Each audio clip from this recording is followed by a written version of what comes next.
All of you, good morning. Second years. So remaining part భాషా చరిత్ర సంస్కృతిలో ఏముందో చూద్దాం.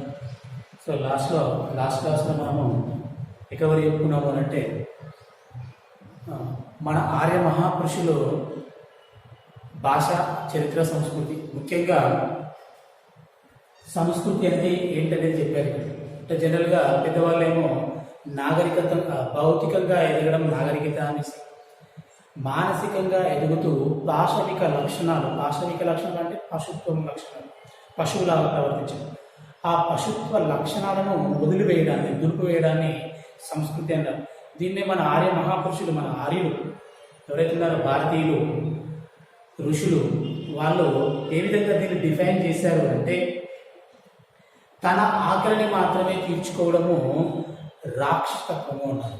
తన ఆకలిని మాత్రమే అంటే స్వార్థపూరితంగా, తన ఆకలితో పాటు ఇతరుల యొక్క ఆకలిని కూడా తీర్చడము మానవత్వం అని చెప్పడం అనేది జరిగింది. ఇది కొంచెం బెటర్. ఇక థర్డ్ వన్ అంటే వీళ్ళేనది గొప్ప వాళ్ళు, ఇంకా ఉన్నతమైనటువంటి వాళ్ళు, అత్యున్నతమైనటువంటి వాళ్ళు. సో వీళ్ళు తమ ఆకలిని లెక్క చేయకుండా, ఇక్కడ ఆకలి అంటే ఇక్కడ ఏదైనా దాని ప్లేస్ ఏదైనా మన పనులైనా సరే ఏదైనా సరే ఇతరుల హితం కోరడం అన్నట్టు తమ ఆకలిని లెక్క చేయకుండా ఇతరులకు సహాయపడటము, ఇతరుల పొట్ట నింపేటువంటి వాళ్ళని దీన్ని ఏమన్నారు అంటే దేవతాత్వం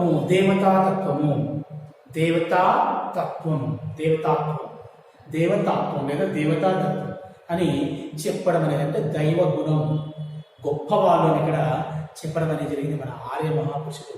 ఇక్కడ వరకు మనం లెసన్ అయిపోయింది. సో మరి మిగతా కంటిన్యూషన్ పార్ట్ చూద్దాం. ఇక్కడ మరి ప్రతి దేశ చరిత్రలో ఏ విధంగా ప్రజలు ఆలోచించినటువంటి నాడు, ఏ విధంగా దేవతాత్వం లేదా దేవతాతత్వం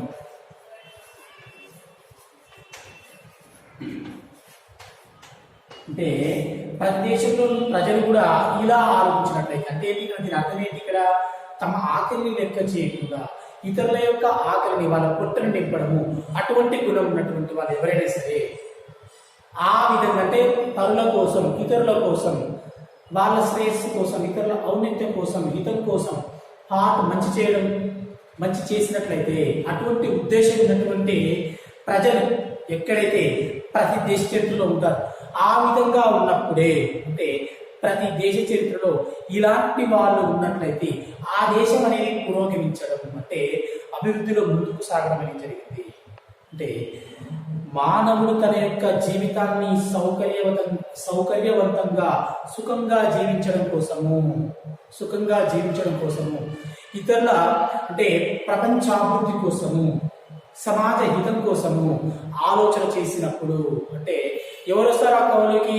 శాస్త్రజ్ఞులు వస్తారు, ఆర్థిక నిపుణులు వస్తారు, రాజకీయవేత్తలు వస్తారు, ఇలా ఎవరైనా సరే అంటే ప్రకృతి యొక్క శక్తులని యూజ్ చేసుకుంటూ, స్వాధీనం చేసుకుని సర్వమానవాళి సౌఖ్యాన్ని చూడాలనుకునేటువంటి వాళ్ళు ఆ విధమైనటువంటి ఆలోచన ఉన్నప్పుడే మానవుని జీవితం అనేది సుఖవంతమైనది, రసవంతమైనది. వాళ్ళ యొక్క కష్టాలు నష్టాలు పోగొట్టుకోవడం కోసం, మానవ యొక్క కష్టాలు నష్టాలు పోగొట్టుకోవడం కోసం అనేకమైనటువంటి ఆర్థికపరమైనటువంటి, రాజకీయపరమైనటువంటి సిద్ధాంతాలకు నాంది పలకడం అనేది జరిగింది. ఆర్థికపరమైన, అదేవిధంగా రాజకీయపరమైనటువంటి మార్గదర్శకాలు, అదేవిధంగా సిద్ధాంతాలు వెలువడడం అనేది జరిగింది. అంటే దేవతాతత్వం వైపు మానవుడు పయనించినప్పుడు ఆ దేశం ఖచ్చితంగా, ఆ దేశమే కావచ్చు, ప్రపంచమే కావచ్చు, పురోగమనంలోకి సాగడం అనేది జరిగింది. అనేక విధాలుగా అభివృద్ధి చెందడం అనేది జరిగింది. దాంట్లో భాగంగానే గుహల్లో నివసించినటువంటి మానవుడు పెద్ద భవంతుల్లో నివసించాడు, అవునా కదా? అదేవిధంగా తనకున్నటువంటి విచక్షణ జ్ఞానంతో కళల్ని అభినయించడం అనేది జరిగింది. అనేక సమస్తమైన కళల్ని కనుగొనడం, అభినయించడం, నటించడం అనేది కూడా జరిగింది. సో ఈ విధంగా ప్రతి దేశ చరిత్రలో ఇలాంటి సంస్కృతి ప్రజ్వలిన నాడు ఆ దేశము ఒక అడుగు ముందుకు ఉండడం అనేది జరిగింది. మనకి చూసినటువంటి అంతా కూడా అదే కదా. ఈ డెవలప్మెంట్ ఏదైతే ఉందో ఇదంతా కూడా సంస్కృతి కిందకే వస్తుంది. ఇదంతా కూడా సంస్కృతి కిందకే వస్తుంది. అంతేకాకుండా ఈ విధంగా మానవుడు అంటే తనకున్నటువంటి ప్రకృతి వనరులను తీసుకొని పునఃసృష్టి చేయాలనుకున్నాడు. తనకు తాను సంస్కరించుకోవాలనుకున్నాడు. దాన్నే ఇక్కడ సంస్కృతిగా చెప్పుకుంటున్నాం. కాకపోతే ఇప్పుడు ఆ పునఃసృష్టి అనేది ప్రకృతి సర్వనాశనం చేస్తున్నాడు. తన ఉనికినే కోల్పోయేటువంటి పరిస్థితిలో నేడు మానవుడు ఉన్నాడు అనేది నిత్య సత్యమే, ఇక్కడ జగమెరిగినటువంటి సత్యము అన్నట్టు ఇక్కడ. సో మరి ఈ విధంగా తనను తాను మరిచి పునఃసృష్టికి కోరుకున్నాడు. ఆ పునఃసృష్టి సంస్కృతి అని ఇక్కడ మనం చెప్పుకుంటున్నాం. ఇంకొకటి ఏంటి అంటే ఆ సంస్కృతిలో ఒక అంగం భాష. ఆ సంస్కృతిలో ఒక అంగం భాష. సంస్కృతిలో వన్ ఆఫ్ ది పార్ట్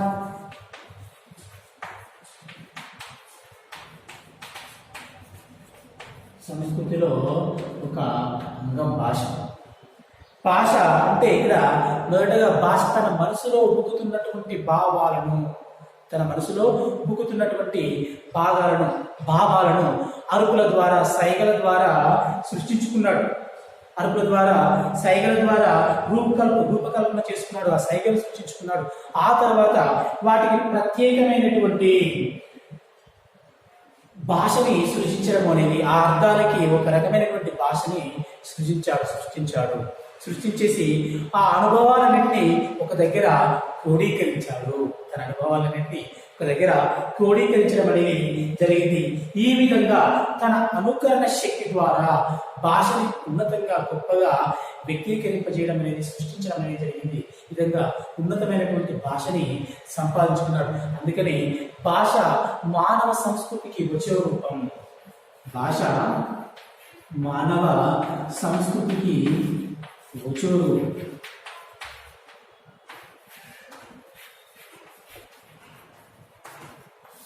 వచనము అంటే ఇక్కడ పలుకు, మాట అంటే సంస్కృతికి సాక్ష్యము, మాట సాక్ష్యము ఏంటి? భాష. ఈ భాష ద్వారానే మానవుడు అధిరోహించినటువంటి అత్యున్నత శిఖరాల గురించి మనం చెప్పుకోగలుగుతాం. చరిత్ర గురించి గొప్పగా చెప్పుకుంటాం. అదేవిధంగా మనిషి యొక్క చరిత్ర గురించి చెప్పుకుంటాము. అంతేకాకుండా భాష మనిషి యొక్క వ్యక్తిత్వాన్ని తెలియజేస్తుంది. మనిషి యొక్క వ్యక్తిత్వాన్ని వ్యంజిస్తుంది, అంటే ఆవిష్కరిస్తుంది.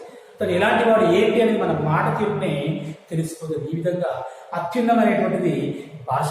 మరి మన భారతదేశంలో అనేకమైనటువంటి భాషలు ఉన్నాయి.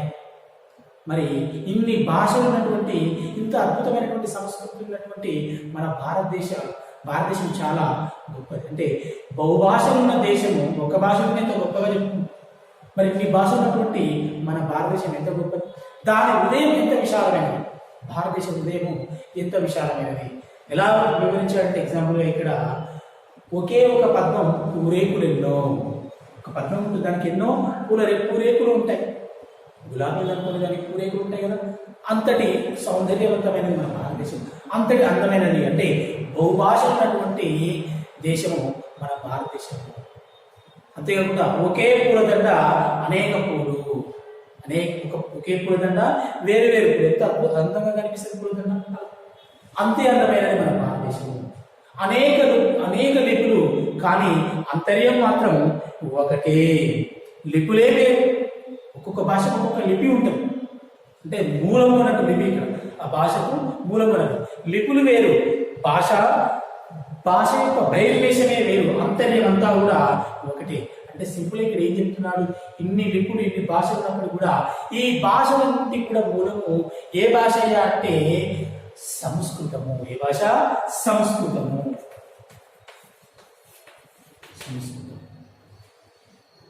అంటే మాతృభాష అన్నింటికి తల్లి వేరు లాంటి ఈ భాషలన్నీ కూడా పిల్లవేలు అయితే తెలుగు, తమిళం, కన్నడ, వంగ, మరాఠీ, హిందీ ఏమైనా సరే ఇవన్నీ కూడా పిల్లవేలు అయితే ఇది ప్రధానమైన వేరు తల్లి వేరు. ఈ యొక్క పెద్ద తల్లి వేరు నుంచి అవి ఏర్పడ్డాయి. ఈ పెద్ద పాయ నుంచి ఆ చిన్న చిన్న పాయలు ఏర్పడ్డాయి. సో మరి ఇక్కడ లిపులు వేరు, బహిర్వేషమే వేరు, అంతర్యం అంతా కూడా ఒకటే. అదే సంస్కృతం. అంటే ఎల్ల భాషలను జనని సంస్కృతము అని గొప్పగా ఆర్య మహాపురుషులు చెప్పడం అనేది జరిగింది. అంటే ఏ భాషకైనా కూడా జనని తల్లి ఏంటి? సంస్కృతమే. ప్రపంచ భాషలన్నింటినీ కూడా ఎక్కడైనా సరే దీని యొక్క బీజం అనేది ఉంది, సంస్కృతం యొక్క బీజం అనేది. అందుకని భారతదేశంలో బహుభాషలు ఉన్నటువంటి దేశమైనప్పుడు కూడా మన భారతదేశంలో ఆత్మ ఒకటే. అదేవిధంగా సంస్కృతము భాష ఒకటే. ఆ సంస్కృత భాష నుంచి మిగతా భాషలు రావడం అనేది జరిగింది. అందుకని ఇన్ని భాషలు ఉన్నటువంటి ఈ దేశానికి ఆది కవి మరి ఎవరయ్యా అంటే, ఏ భాష నుంచి రాసినటువంటి కవి అయ్యా అంటే మనం చెప్పుకుంటాము వాల్మీకి. వాల్మీకి రాశాడు రామాయణాన్ని. ఆది కావ్యం అదే, ఆది కవి అదే. మరి ఏ భాషలో రచించబడింది? సంస్కృతం. మరి ఇక్కడ ఏ తెలుగు ప్రాంతానికో హిందీయో, తమిళమో, మరాఠీయో, కన్నడనో, మలయాళమో, ఒడిస్సీనో, ఏదో ఒకటి, గుజరాతీనో, ఇలాంటి ప్రాంతాలకు చెందినటువంటి కవిని మనము ఆది కవిగా చెప్పుకుంటున్నామా? ఎక్కడైనా ఆది కవి ఆమోదిస్తామా? అస్సలు. కానీ ఆది కవి ఎవరంటే ఏం చెప్పుకుంటున్నాం? వాల్మీకి అని చెప్పుకుంటున్నాం. ఏ భాషలో రచించాడు? సంస్కృతం. అంతేకాకుండా ఇంకా ఆది కవులుగా అంటే పూర్వ కవులుగా, అందరి కవులుగా, భారతదేశానికి అంతటికీ కవులుగా వాల్మీకిని చెప్పుకుంటాం. అదేవిధంగా వ్యాసుని చెప్పుకుంటాం. పంచమ వేదాన్ని రాసినటువంటి కవి. పంచమ వేదం ఏంటంటారు? మహాభారతం. దానికి ఇంకో పేరేంటి? జయ సంహిత. మరి ఇటువంటి కావ్యాలు రాసినటువంటి వ్యాస మహర్షిని కూడా మనము మన భారతదేశానికి అంతటికి కవిగా చెప్పుకుంటాం. భారతీయులందరికీ కవిగా చెప్పుకుంటాం.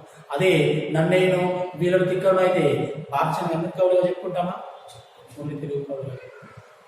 అదే కాకుండా సంస్కృతంలో గొప్పగా కావ్యాలు రాసినటువంటి మేఘ సందేశము, ఇలాంటి గొప్ప గొప్ప కావ్యాలు రాసినటువంటి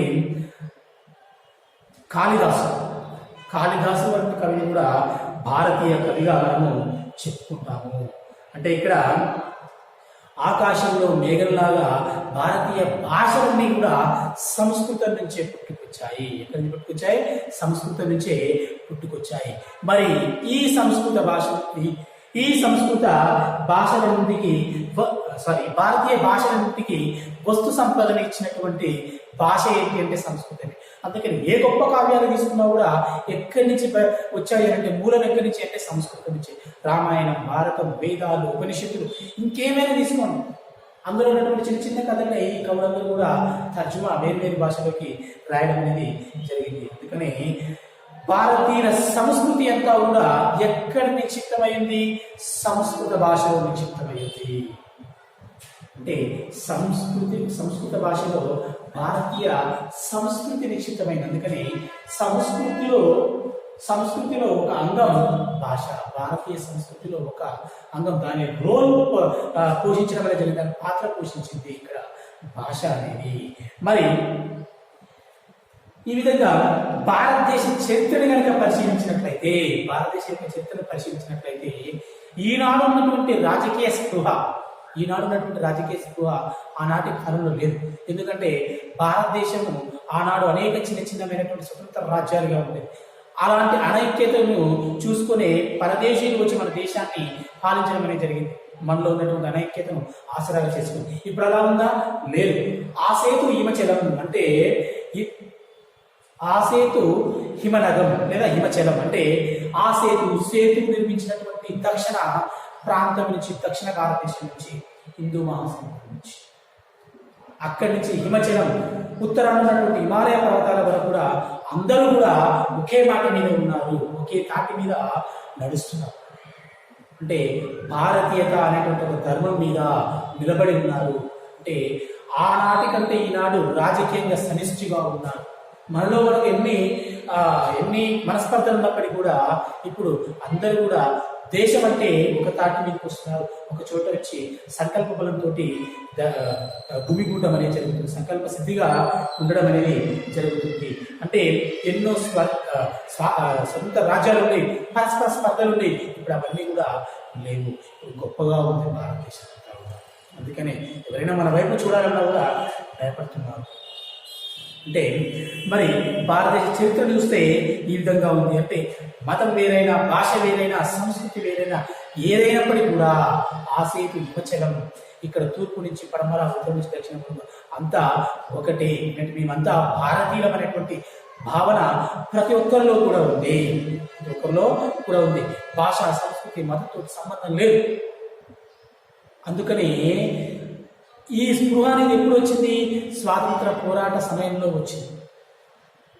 ఈ రకమైనటువంటి స్పృహ మన భారతదేశం గొప్పతనం గురించి ఒక్కసారిగా తలుచుకొని అలాంటి భారతావరణి చూడాలి అన్న ఉద్దేశంతో ఒక్కసారిగా ఉధృతంగా స్వాతంత్ర సంగ్రామం జరిగింది అప్పట్లో. మరి వాళ్ళు ముఖ్యంగా స్వాతంత్ర సంగ్రామ సమయంలో ఎటువంటి అంశాన్ని ముందుకు తీసుకొచ్చారు అంటే వాళ్ళ ఎజెండాగా రామరాజ్య స్పృహ, అంటే రాముని వంటి పరిపాలన అందించాలి, ధర్మం 4 పాదాల మీద నడిచింది, అటువంటి పరిపాలన సాగాలి, అటువంటి దేశం అనేది రాముడు పాలించినటువంటి దేశం, రాముడు పుట్టినటువంటి దేశం. అశోకుని ధర్మబుద్ధి, అశోకుని ధర్మ పరిపాలనా స్ఫూర్తి, బౌద్ధుల యొక్క త్యాగ నిరతి, శంకరాచార్యుల యొక్క అద్వైత సిద్ధాంతం. ఇక్కడ ద్వైతం, అద్వైతం, విశిష్టాద్వైతం అని చాలా డెప్త్గా ఉన్నటువంటి అంశాలు మనకు అవసరం లేదు ఇక్కడ. సో అద్వైత సిద్ధాంతం గురించి ప్రబోధించాడు శంకరాచార్య. 18-20 సంవత్సరాల వయసులో, అతి చిన్న వయసులోనే చనిపోయాడు. ప్రపంచాన్ని చుట్టి రావడం అనేది జరిగింది తన యొక్క ఆధ్యాత్మికమైనటువంటి మార్గం ద్వారా. అంత గొప్ప వ్యక్తి. అంతేకాకుండా స్వామి దయానంద సరస్వతి వేద ప్రసరణము, అంటే వేదాల గురించి, ఉపనిషత్తుల గురించి గొప్పగా చెప్పాడు ప్రపంచానికి అంతటి కూడా. స్వామి వివేకానంద ఇలాంటి చాలా ఎన్నో ఇలాంటి అంశాలని ముఖ్యంగా తీసుకున్నారు ఆనాటి కాలంలో. వీటిని తీసుకొని అంటే సంస్కృతిలో ఒక భాగం. ఇదంతా చరిత్ర, ఇదంతా కూడా చరిత్ర. ఈ చరిత్ర గతంలో గడిచినటువంటి ఈ చరిత్రను తీసుకొని సంస్కృతిలో భాగంగా తీసుకొని స్వాతంత్ర సంగ్రామాన్ని సాధించడం అనేది జరిగింది. అంతేకాకుండా ఆంధ్ర, మహారాష్ట్ర, వంగ, తమిళ, కన్నడ, గుజరాతీ, సంస్కృతాది భాషలలో వందల వేల సంవత్సరాల నుంచి ఉన్నటువంటి సాహిత్యం కూడా, అనేక భాషల్లో ఉన్నటువంటి సాహిత్యం కూడా, ఇత్యాది అంశాలన్నీ కూడా, ఇవన్నీ కూడా భారతీయులని స్వాతంత్ర సంగ్రామంలో సముద్రిక్తులు చేసింది. అంటే ముందుకు ఉరికేలాగా, ఉత్సాహంగా పనిచేసేలాగా ఇవన్నీ కూడా తోడ్పాటు ఇవ్వడం అనేది జరిగింది. అంటే పేరు ప్రఖ్యాతులు తీసుకురావడం అనేది జరిగింది భారతదేశానికి ఈ అంశాలన్నీ. మరి ఈ స్వాతంత్రాన్ని సాధించిన తర్వాత కూడా, స్వాతంత్ర సంపాదనానంతరం కూడా ఇలాంటి భారతదేశం కోసమే ఏదైతే మనము కలలున్నామో, భారతాన్ని నిలాచుకున్నామో, అటువంటి భారతదేశం నిర్మించడం కోసమే నైతిక విలువలతో ఉన్నటువంటి భారతదేశాన్ని నిర్మించడం కోసమే సాహిత్య, సంగీత, నృత్యాలు, కళా సాంప్రదాయాన్ని కూడా పెంచి పోషించడం అనేది జరిగింది. అవే కాకుండా తమ యొక్క రాజ్యాంగంలో శాంతి, సత్యం, అహింస ఇటువంటి విలువలు కూడా పొందుపరచడం అనేది జరిగింది. వాళ్ళ యొక్క విదేశీ మార్గదర్శక సూత్రాలు, మన భారతదేశం యొక్క వైదేశిక నిర్దేశిక సూత్రాలు, వైదేశిక మార్గదర్శక సూత్రాలు వీటిని పొందుపరచడం అనేది జరిగింది. శాంతి, అహింస, సత్యం, వీటి మీదనే మనము స్వాతంత్రాన్ని కూడా, అంటే వీటి ద్వారా కూడా మనము స్వాతంత్రాన్ని కూడా సంపాదించడం అనేది జరిగింది. ఇవి ముఖ్యమైనటువంటి పాత్రని పోషించింది. ఈ విధంగా భారతదేశము అనేది అంటే భాష, చరిత్ర, అదేవిధంగా సంస్కృతిలో ఏ విధంగా భాగమయ్యాయి, భారతదేశం ఎదగడానికి కావచ్చు, ఎక్కడైనా సరే ప్రపంచం ఎదగడానికి కావచ్చు, ఆయా ప్రాంతాలు ఎదగడానికి కావచ్చు. మరి ముఖ్యంగా మన తెలుగు భాష గురించి చూసినట్లయితే, మన తెలుగు భాషకి సంస్కృతికి అవినాభావ సంబంధం ఉంది. ముఖ్యంగా సంస్కృత భాష యొక్క ప్రభావం తెలుగు మీద చాలా ఎక్కువగా, అంటే చాలా ఎక్కువగా ఉంది. At the same time Telugu భాష తనకంటూ ఒక విలక్షణతను కూడా ఏర్పరచుకుంది. అలంకారాలు, జాతీయాలు, సామెతలు ఇవన్నీ కూడా మరి ఆ తెలుగు ప్రాంతంలోని సంస్కృతిలో ఒక భాగమే అయ్యాయి. ఆ భాషకు సంబంధించినటువంటి సంస్కృతిలో ఒక భాగమే అయ్యాయి. అంటే ఇవన్నీ కూడా ఒకదానికొకటి లింకప్ ఉన్నాయి. భాష, చరిత్ర, సంస్కృతిలో ఒక అంగం భాష, మరి చరిత్రలో ఒక అంగం కూడా భాష. ఇలా ఒకదానికొకటి ఇంటర్నల్గా లింకప్ అయి ఉండడం అనేది జరిగింది. మరి తెలుగు భాష ద్రవిడ భాషా కుటుంబానికి చెందినది. ఈ భాష ద్రవిడ భాష. తమిళ, కన్నడ, మలయాళం ఇవన్నీ కూడా ద్రావిడ భాషా కుటుంబానికి. అంటే ద్రావిడ భాషా కుటుంబంలో పురాతనమైన భాష ఏంటి అంటే తమిళ భాష. ఈ భాష కుటుంబం తమిళ భాష. మరి ద్రవిడ భాషా కుటుంబానికి చెందినప్పటిదైనప్పుడు కూడా ఈ భాషలన్నింటి మీద సంస్కృత భాష ప్రభావం ఉంటుంది. మరి మన తెలుగు భాష మీద కూడా సంస్కృత భాష ప్రభావం అనేది ఉంది. అయినప్పటికీ కూడా తెలుగు తనకంటూ ఒక నుడికారాన్ని, తనకంటూ ఒక వైవిధ్యాన్ని, ఒక లక్షణాన్ని కూడగట్టుకోవడం అనేది జరిగింది. అందుకని తెలుగు కళలు, తెలుగు సాహిత్యాన్ని మనం చూసినట్లయితే సంస్కృతంలో లేనటువంటి సాహితీ సంపద ఇక్కడ తెలుగు భాషలో ఉంది. ద్విపద ఛందస్సే కావచ్చు, త్రిభంగి ఛందస్సే కావచ్చు, ఇలా కొన్ని ఇక్కడి నుంచి ఉదాహరణ కావ్యాలే కావచ్చు, సంస్కృతం లేదు, ఇక్కడి నుంచి అక్కడ ఎక్స్పోర్ట్ అయ్యాయి సంస్కృత భాషలో.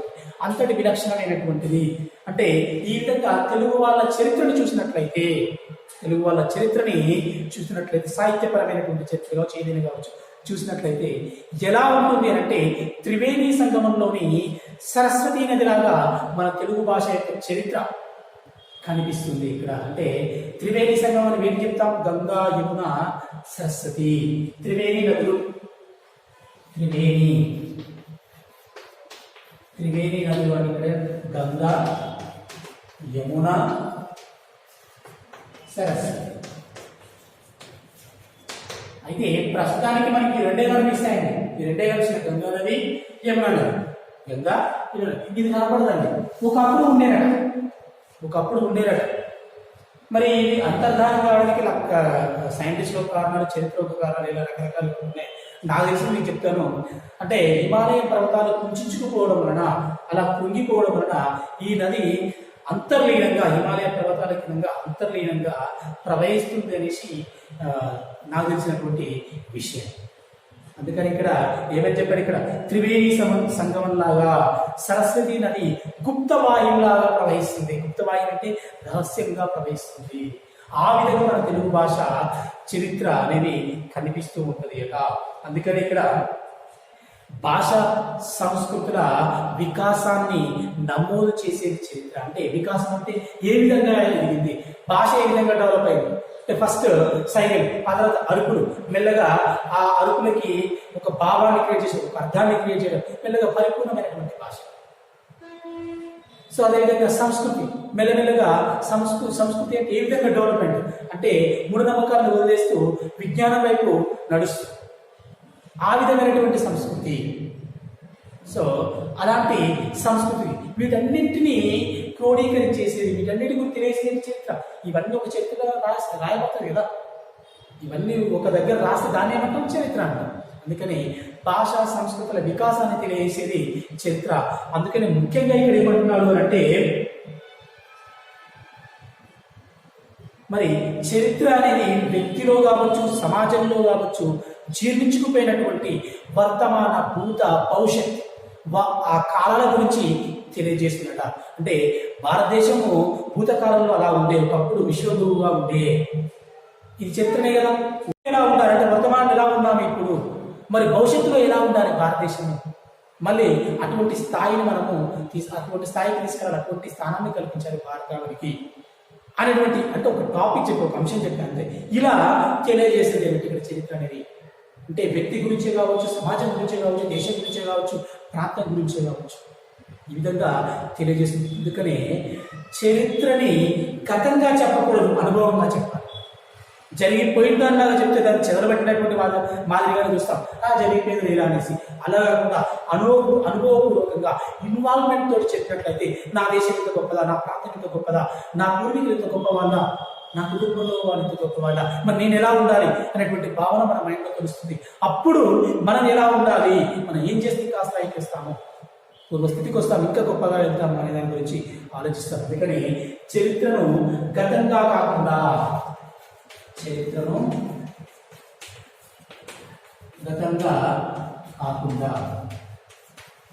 అనుభవంగా చెప్పాలి.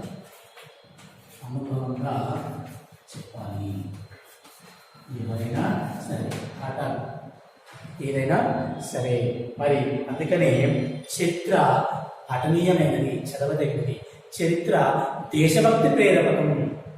దేశభక్తి అంటే మనలో దేశభక్తిని పెంపొందిస్తుంది.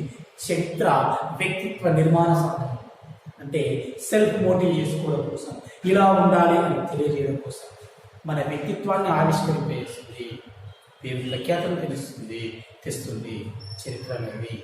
సో ఇది మన యొక్క భాషా చరిత్ర సంస్కృతి లెసన్. సో మరి మనకు 1 మార్క్ క్వశ్చన్స్ డిస్కస్ చేద్దాం ఊరికేనే. భారతీయుల సంస్కృతి ఏ భాషా సాహిత్యాల్లో నిక్షిప్తమైనది? ఏ భాషా సాహిత్యాలు? సంస్కృతం. అదేవిధంగా భాష ఏ సంస్కృతి వచ్చే రూపం? మానవ సంస్కృతి. ఏ సంస్కృతి? మానవ సంస్కృతి వచ్చే రూపం. తెలుగు భాష ఏ భాషా కుటుంబానికి చెందింది? ద్రవిడ భాష. నెక్స్ట్, భారతీయ భాషల శబ్దాజాలం ఎక్కడి నుంచి పుట్టింది? భారతీయ భాషను ఎక్కడి నుంచి పుట్టాయండి? సంస్కృత భాష.